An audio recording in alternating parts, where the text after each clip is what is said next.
अज्ञानतिमिरान्धस्य ज्ञानाञ्जनशलाकया चक्षुरुन्मिलितं येन तस्मै श्री गुरवे नमः। श्रीमद् भागवतम के प्रथम स्कंद के 11वें अध्याय में जो 36 श्लोक है वो इतना महत्वपूर्ण है कि भगवान में एक जो गुण है कि जो किसी भी चीज से विचलित नहीं होते। द्वारका की जो रानियां है वो बहुत सुंदर है, ऐसे बताते हैं इस जगत की जो स्त्री है उससे सुंदर है स्वर्ग की स्त्रियां, उसके सुंदर है जो जनलोक महलोक में है उधर की स्त्रियां सुंदर है। बाद में वैकुंठ की लक्ष्मी, द्वारका की जो रानियां है वो बहुत सुंदर है, उससे ज्यादा सुंदर है गोपियां। तो ये जो द्वारका की रानियां जब भगवान हस्तिनापुर से द्वारका में लौट गए और भगवान ने शंख बजाया, ऐसे बोलते हैं कि भगवान ने शंख बजाने से वो शंख को एक लाल रंग प्राप्त हुआ। तो कि हम कृष्ण भावना में जब आते हैं तो भगवान के स्पर्श से हमारा जीवन जो है वो शुद्ध बन जाता है और वो बहुत ही सुंदर बन जाता है। तो इससे हमें प्रतीत होता है कि जब ये शंख बजाया तो सब काम छोड़ के भगवान को देखने के लिए चले गए और जो सब रानियां थी वो भगवान के ऊपर कटाक्ष करने लगी एक साथ। तो ये जो कटाक्ष है ये कामदेव को भी मोहित करता है, उसके हाथ में जो बाण है पुष्पों का उसको भी मोहित कर देता है। और ये कामदेव को नष्ट करते शिव जी, और शिव जी भी मोहित हो जाते हैं इससे। लेकिन जो भगवान है ये हजारों रानियों के जो नेत्र कटाक्ष है उससे थोड़े भी विचलित नहीं हुए।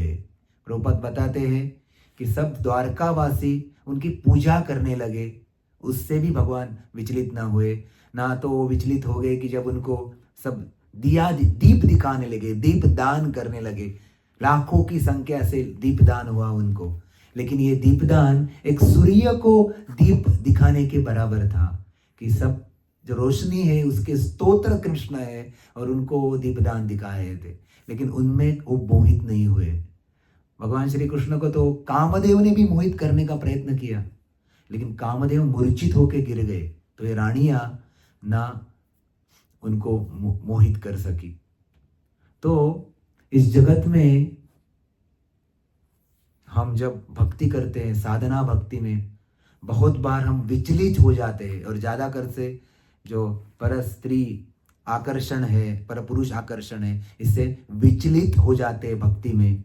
और इधर तो हजारों नेत्र कटाक्ष से हमारे परम पिता भगवान विचलित नहीं हुए और हम उनके अंश है, मामे वंशो जीवलोके, जीवभूत सनातन अंश है उनके।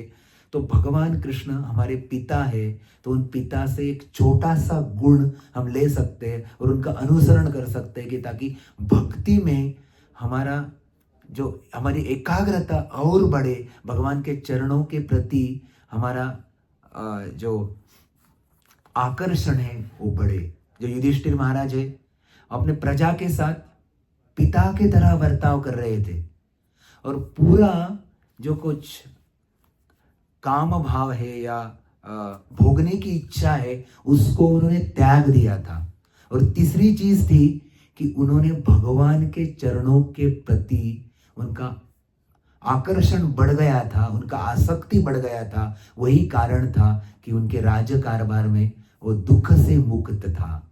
तो वैसे ही भगवान के स्पर्श से इस जीवन में सब कुछ सुंदर बन जाता है। तो हमें प्रार्थना करनी चाहिए भगवान की, एक कण मात्र जो एक गुण है उसमें एक कण भगवान मेरे हृदय में उसको प्रविष्ट होने दो, ताकि मैं आपकी भक्ति सहज रीत्या कर सकूं। हरे कृष्ण।